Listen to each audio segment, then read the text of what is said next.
하나님께서 오늘 저희들에게 주시는 말씀은 구약 성경 창세기 22장 1절부터 14절까지 말씀을 교독을 하겠습니다.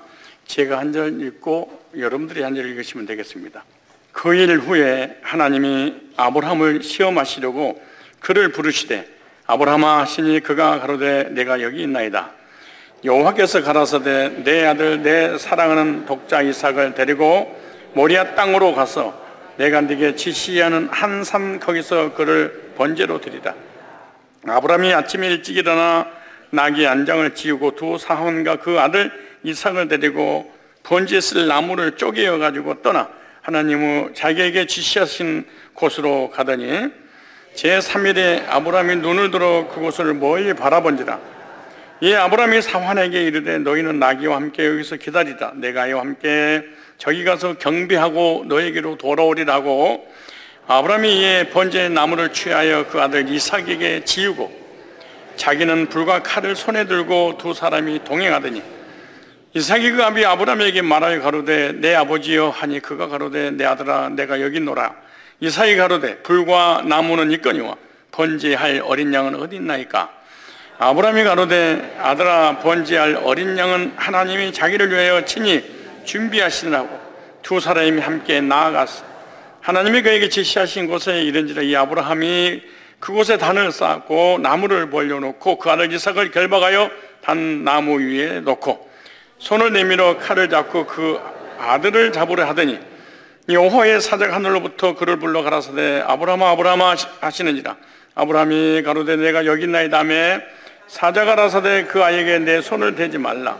아무 일도 그에게 하지 말라. 내가 네 아들 내 독자라도 내게 아끼지 아니했어. 내가 이제 내가 하나님을 경외하는 줄을 아노라.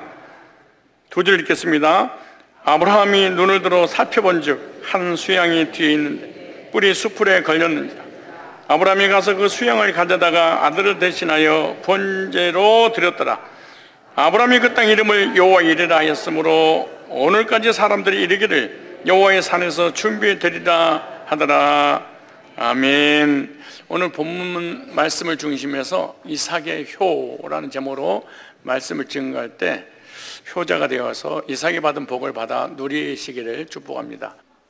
5월은 가정의 달이고 둘째 주 오늘은 어버이 주일로 하나님 앞에 드려진 날입니다. 혹시 여러분 돈을 영어로 뭐라고 하는 줄 아십니까? 네, 그렇지, 머니. 도둑놈을 영어로 뭐라고 그러죠? 도둑놈. 슬그머니.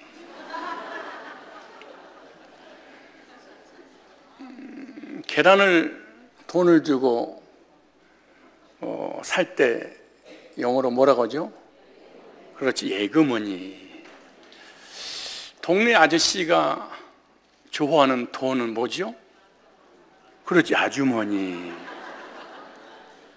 아이들이 좋아하는 돈이 뭘까요? 맞았어, 할머니. 며느리가 가장 무서워하는 돈은 무슨 돈일까요? 시어머니.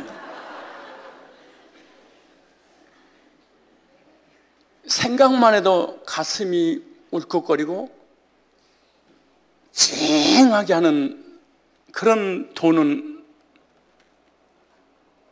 뭐라고 할까요? 맞았어, 어머니. 어머니 이름만 불러도, 어머니 생각만 나도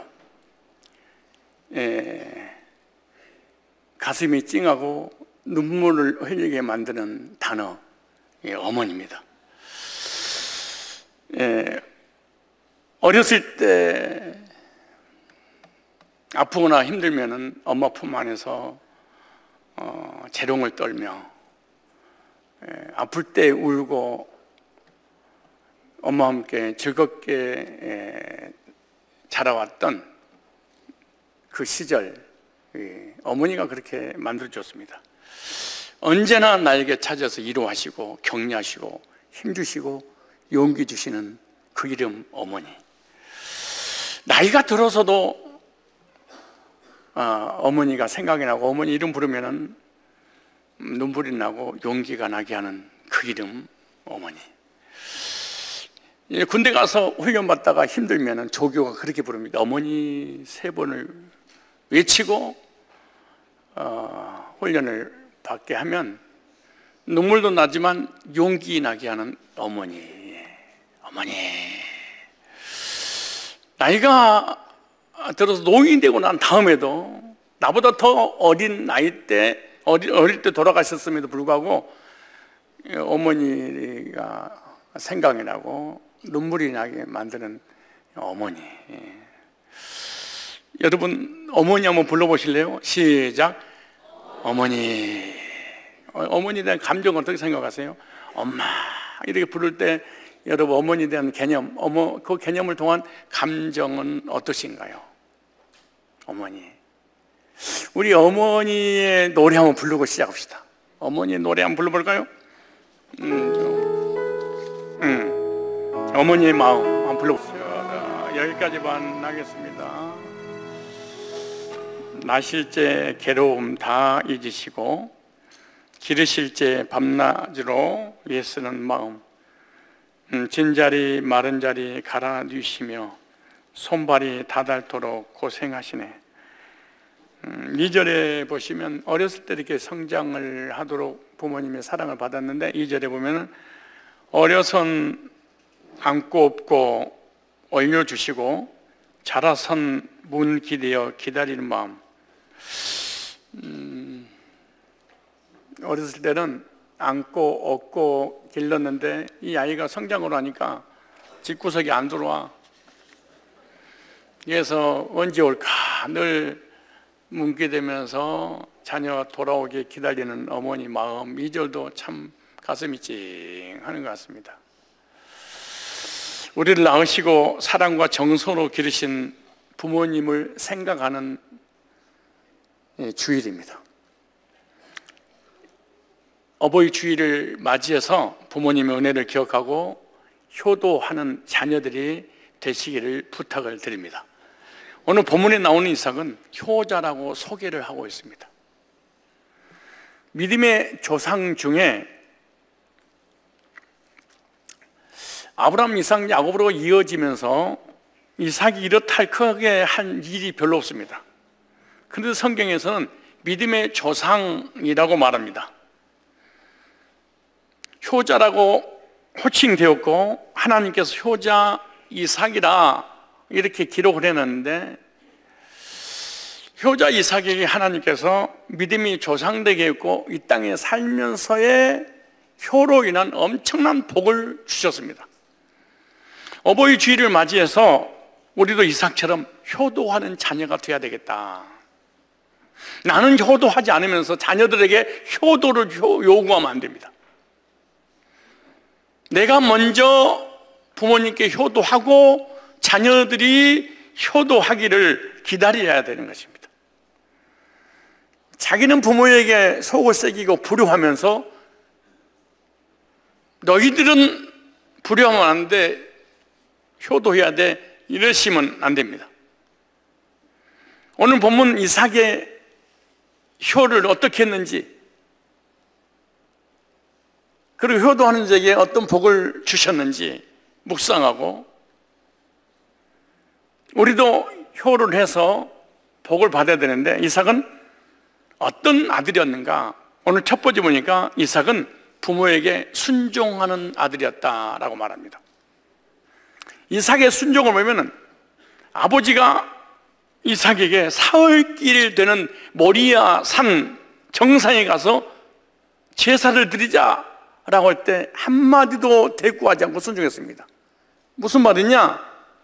하나님께서 지정하신 지정석인 그곳에서 하나님을 섬겨야 되니까 3일 길이어도 예배드리러 그리 가자라고 할 때 자녀들이 많고 많은 가까운 교회가 있는데 왜 하필이면은 1시간, 2시간, 3시간 이동을 해서 교회를 가야 됩니까? 라고 요즘 아이들은, 요즘 자녀들 원망불평하지 않겠어요? 사흘길을 걸어가서 하나님께 예배드려야 되는데 가자 했더니 왜요? 라는 단어를 쓰지 않고 순종을 했습니다. 종들도 있는데 나무찜을 네가 지고 모리아산 꼭대기에 올라가라 그럴 때 왜 종들을 안 시키고 저를 시키십니까? 라고 할 때 한마디도 원망거나 불평하지 않고 나무찜을 지고 정상까지 올라갔습니다. 자신을 번제단에 번제물로 드리기 위해 자신을 죽이려는 아버지에게 한마디도 묻지 않고 순종을 했습니다. 아내를 선택하는 데 있어서도 자기 의지와 관계없이 아버지께 순종을 했습니다. 하나님께서 100세가 되어서 아들 이삭을 주셨는데 그 아들 이삭은 눈에 넣어도 아프지 않는 생명과 같은 아들인데 아들 이삭을 모리아산에 가서 번제물로 드리라 명령을 주님께서 하셨습니다. 번제라고 하는 것은 희생제사입니다. 희생제사라고 하는 건 간단한 문제가 아닙니다. 번제는 제물을 죽여서 그 내장을 드러내고 각을 떠서 제단에서 불을 태워서 하늘로 올려 보내는 것입니다. 이게 번제입니다. 그런데 자기의 사랑하는 독자 이삭을 번제로 모리아산에서 드리라는 명령을 받고 독자 이삭이라도 아끼지 않고 하나님께 드림으로 아버지 아브라함이 순종을 했습니다. 그런데 아브라함의 순종보다 더 훌륭하게 보는 것은 자신의 목숨을 번제단에 내놓은 이삭의 순종이었습니다. 아버지는 자기 목숨이 아니고 아들의 목숨이니까 순종한다 할지라도 아버지가 아들을 번제물로 드리라고 할 때 거역하지 않고 순종하는 것은 결코 쉽지 않습니다. 아브라함은 아들에게 번제로 하나님 앞에 드리려고 할 때 이삭이 묻습니다. 하나님 앞에 번제할 나무는 있는데 양은 어디가 있습니까? 이렇게. 이 하나님께서 예비했다.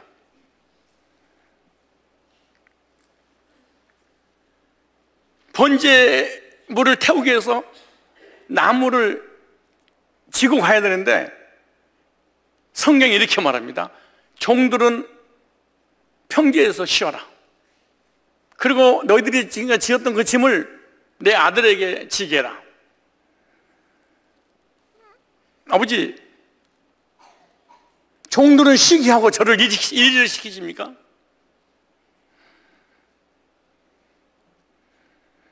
얼마든지 나이 40이 돼서 140세 된 할아버지, 아버지를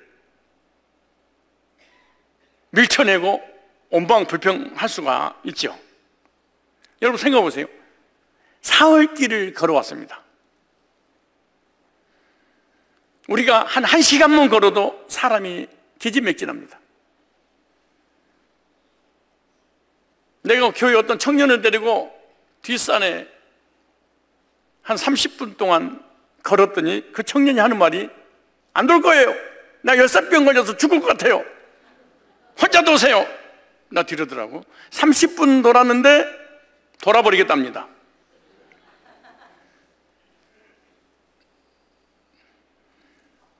그런데 3일 길을 걸어서 지쳐서 주저앉고 싶은데 재물을 태울 나무를 네가 그 높은 데 지고 가야 돼. 얼마나 짜증나고 힘들고 얼마나 고통스럽고 괴롭겠습니까?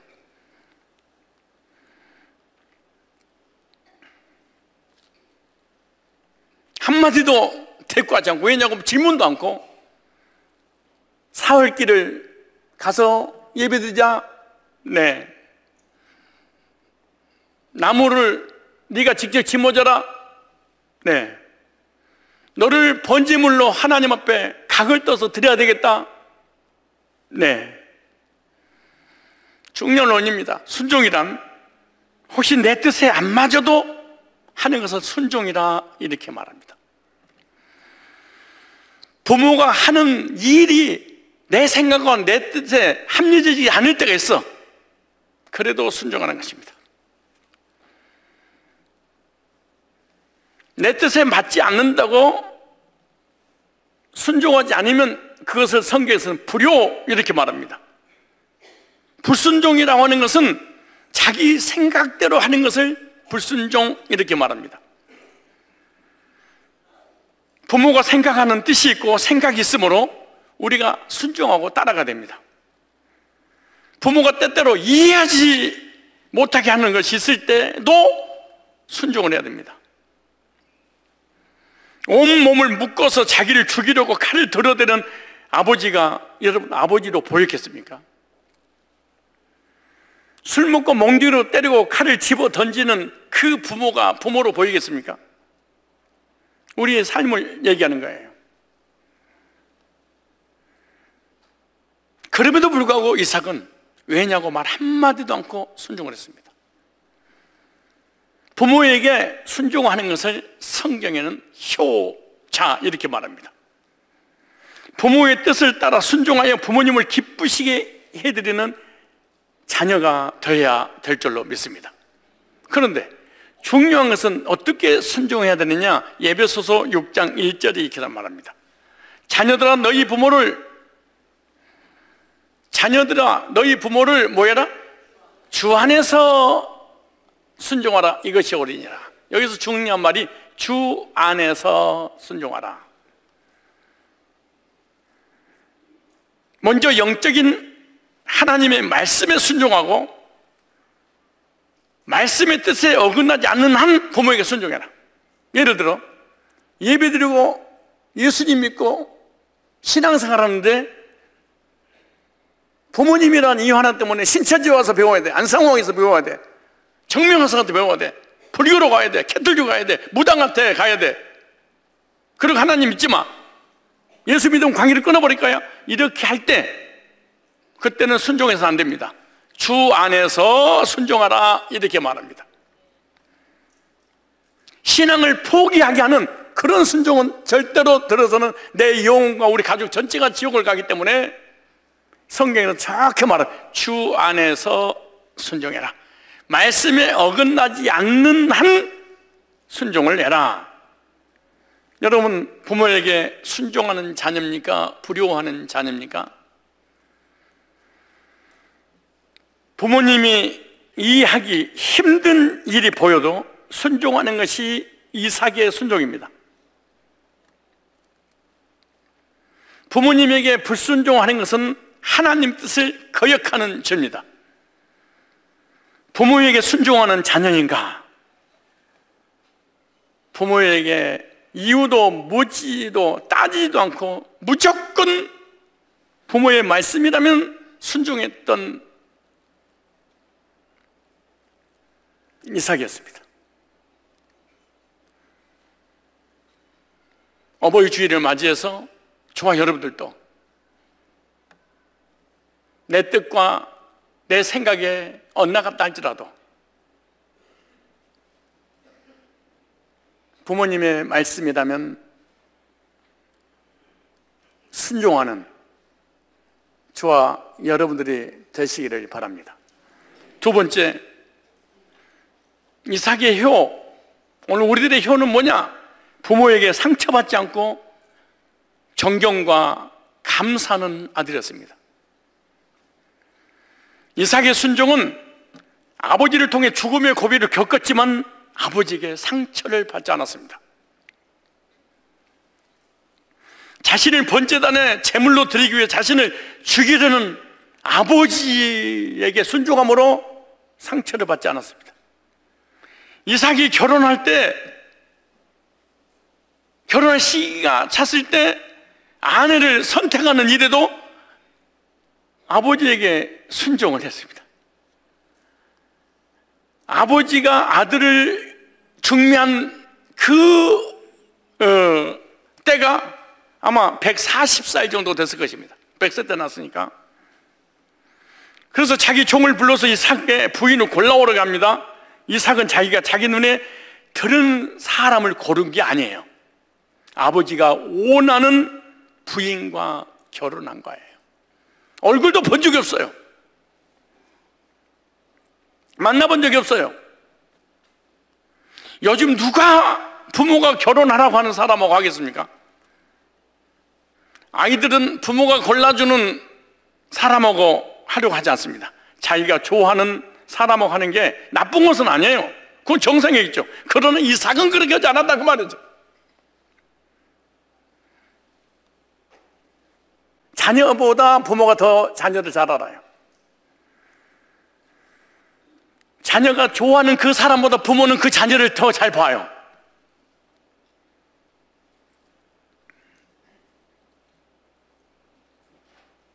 이삭은 종의 눈에 드는 사람을 데려올 때 아내로 받아들였습니다. 자기 눈에 드는 사람이 아니라 부모의 눈에 드는 사람을 받아들였어요. 오늘 우리가 네가 연애하는 사람하고 결혼하지 말고 내가 중심할 거니까 당장 이럴 겁니다. 당신이 데리고 살 거야? 당신 분이야? 집 나가가지고 절간에 가가지고 물 한 그릇 띄워놓고 지금 결혼하고 애기 배 가져와가지고 허락하세요 이럴 시대 아닙니까? 왜 이삭이 아버지에게 이렇게 100% 수줍었을까요? 그 이유가 뭘까요? 아버지를 존경했기 때문에 가능했습니다.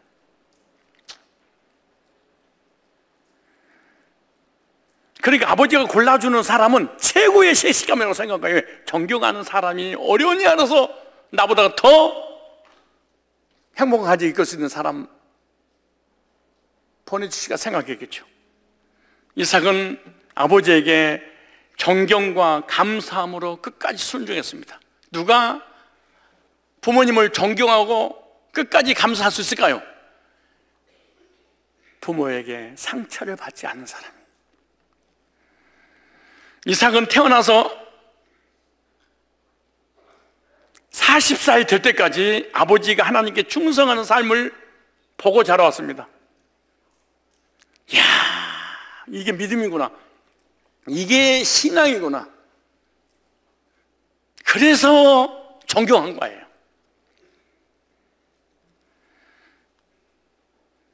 아버지에게 대한 존경심과 감사가 있으니까 자기가 데리고 살 아내를 고르는데도 아버지를 신뢰하고 아버지께 맡겼습니다. 놀라운 일입니다. 목사님, 효도가 뭐예요? 효도란 용돈 주는 게 아니에요. 집 사드리는 게 아니에요. 자가용 사주는 게 아니에요. 대학교에서 1등 하는 게 아니에요. 좋은 회사 다니는 게 아니에요. 이 세상에서 부귀영화를 누리는 게 아니에요. 부모님에 대해서 상처를 받지 않는 거예요. 이게 효도예요. 부려고 뭐냐? 부모에게 상처를 받는 거. 나는 목회를 하면서 많은 사람들 봅니다. 부모에게 앙심을 품고 보복심을 가지고 있고 악의를 가지고 있고 이 상처 때문에 견딜 수 없는 고통 가운데 살아가는 사람들 난 너무 많이 봤어요. 효도란 부모님이 어떤 행동을 했어도 상처받지 않는 것이다. 효도란 부모에 대한 감사를 하는 것이다. 효도란 부모님을 존경하는 것이다. 부모님에 대한 공경과 존경심이 있다면 이 사람은 효도를 하고 있는 거예요. 성경에서 좋은 부모, 잘해주는 부모, 본받을 만한 부모를 공경해라 성경 구절 한 가운데 있어요. 딱 한 가지. 네 부모님과 공경해라. 부모의 어떤 조건이 없어. 부모님과 공경해라. 너 대주기 하나도 없어. 그래도 공경해라. 부모님과. 부모란 이유 하나 때문에 공경해라. 이렇게 말합니다. 세상에서 사람이 가장 많은 은혜를 받고 자라게 하는 두 분이 계시는데, 이로는 하나님 은혜고 땅으로는 나를 낳아주고 길러주신 부모님입니다. 땅에서 살아가면서 가장 큰 은혜를 부모님을 통해서 받습니다.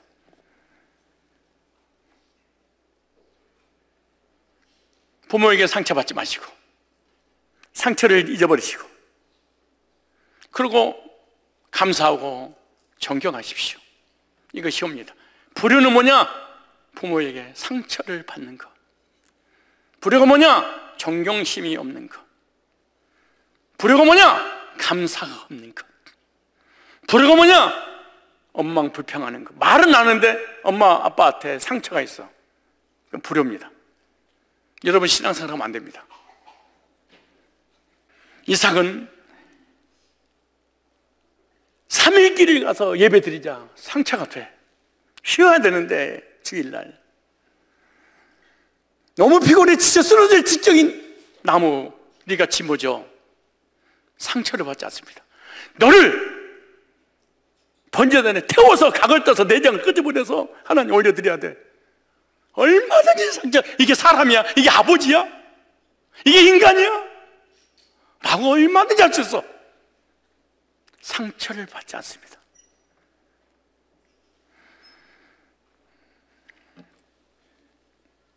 어릴 때 자라면서 부모님에 대한 상처가 혹시 많지 않습니까?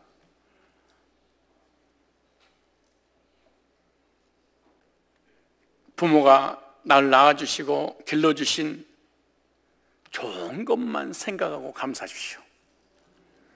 부모가 자녀들에게 다 잘해줄 수는 없어.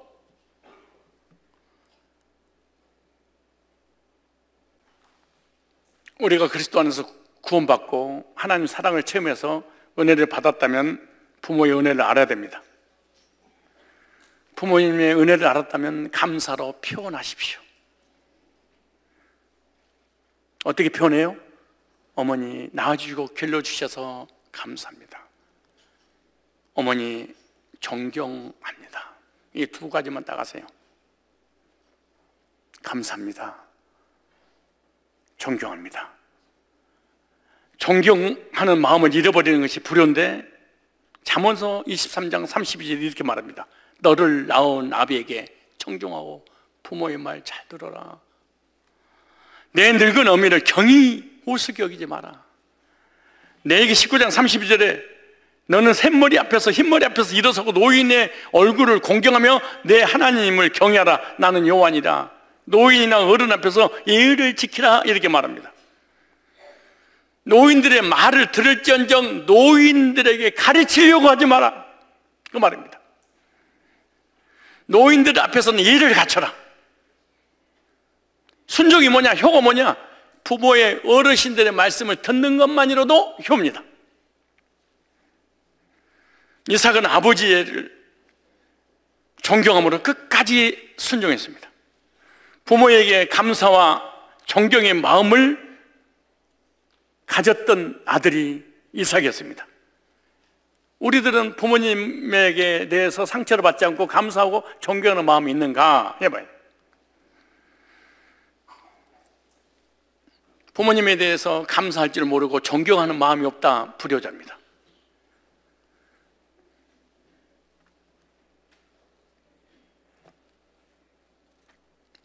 이번 주에 전화로 하든 직접 찾아가든 무덤에 가서라도 부모님에 대해서 상처받은 거 용서하십시오.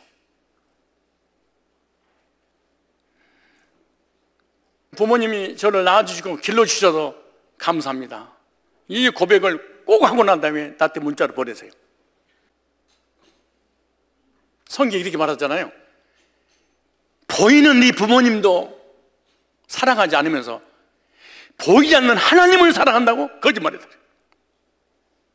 왜냐? 부모님은 하나님의 모형이거든요. 보이는 하나님이신 부모님을 존경하지 않으면서 보이지 않는 하나님을 존경한다는 것은 거짓이다 이렇게 말하죠. 무엇보다도 부모님에 대한 상처가 있다면 오늘 잊으셔야 됩니다. 부모님이 날 낳아주지 않았다면 어떻게 이 자리에 있을 것이고 구원받을 수 있겠습니까? 상처를 받지 마시고 감사와 존경을 표현하시길 바랍니다.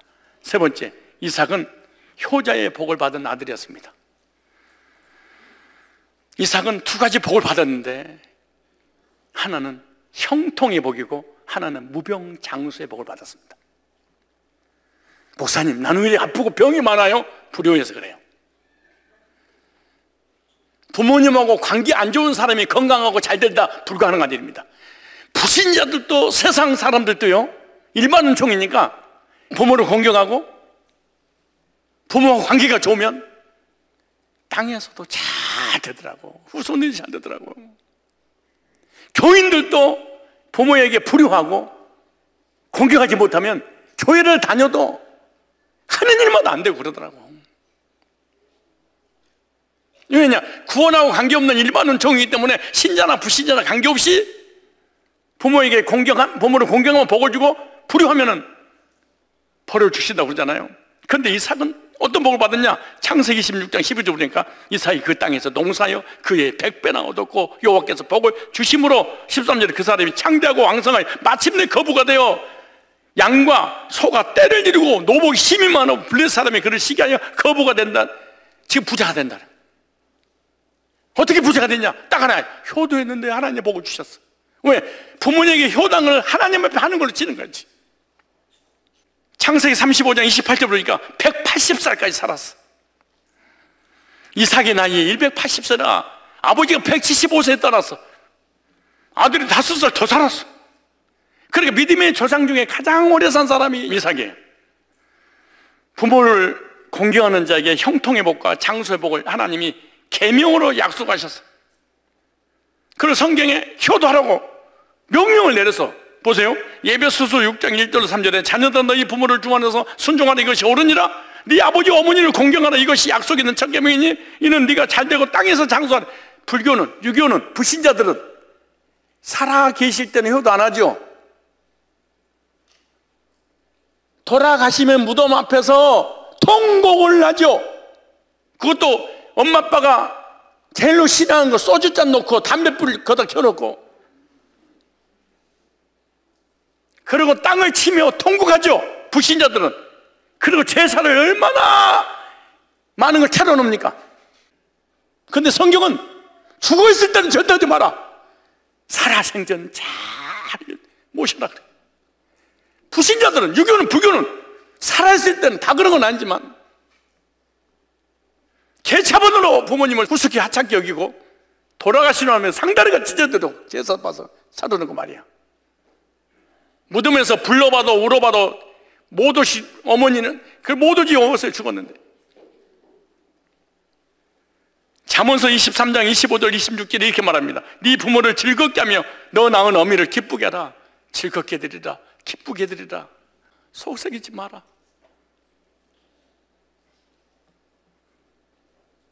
나는 엄마 아빠 안 계시는데요. 그럼 이 나이에 계시겠어요? 7, 80인데 벌써? 여러분들 나이는 하나님 아버지를 잘 섬기세요. 나보다 더 나이 드신 어르신들 잘 공경하고. 골로새서 3장 30절에 자녀들아 모든 일에 부모에게 순종하라. 모든 일에 이는 주 안에서 기쁘게 하는 것이라. 효를 하게 되면 땅에서 잘 되고 장수의 복을 주시는데 만약에 효를 하지 않으면 어떻게 되느냐? 불호자에 대한 징계에 대해서 출애굽기 21장 15절에 자기 아비나 어미를 치는 자는 반드시 죽일지니라. 그래서 불신자들도 신자들도 부모에게 불효하는 자는 망하더라고. 참 이거 미안하대. 왜 망하는 줄 아세요? 하나님이 계시니까 망하는 거예요. 안 계시면 안 망하지.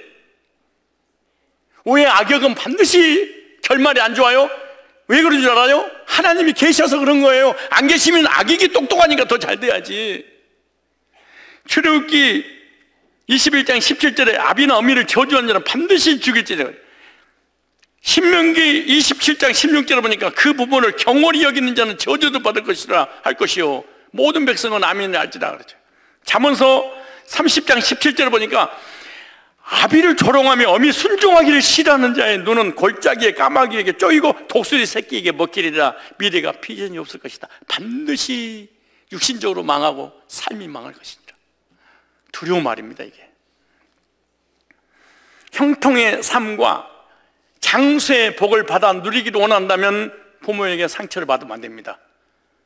부모를 존중하고 공경하고 감사하고 순종할 때 이삭의 복을 받을 수 있다는 사실을 깨닫고 어버이 주일뿐만 아니라 언제든지 나를 낳아주고 길러주신 부모님께 이유도 묻지도 따지지 말고